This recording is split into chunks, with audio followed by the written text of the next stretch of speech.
So,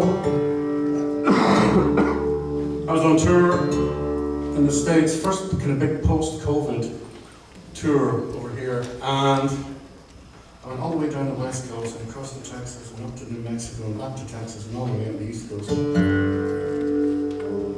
was one gig in New Jersey. I played with Pepe somewhere. I can't remember.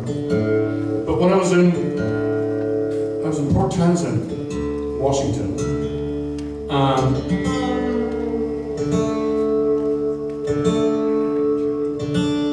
usually check the BBC News in the morning just to see if the world has caught fire or whatever. See what dreadful atrocity has befallen our species. And the news that particular morning, this is September 22, the news wasn't that great from Buckingham Palace. So we went out and had some breakfast, and I came back to the hotel to discover that we had a king.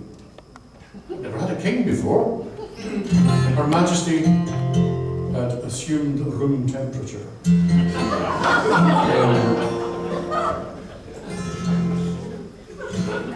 I got away with that. I'm not the biggest fan of the royals. Actually, I don't mind her. She was okay. Because, I'll tell you why, because she was into bagpipe music. That's a big thing with me. You're all right if you're into that.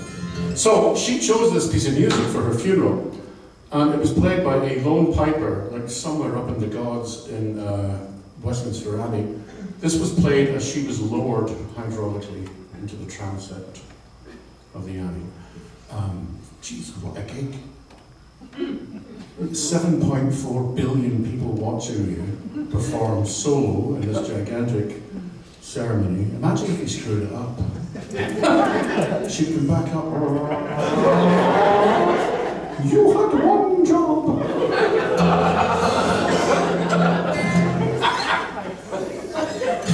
He nailed it. It's a tune called Sleep, Dearie, Sleep.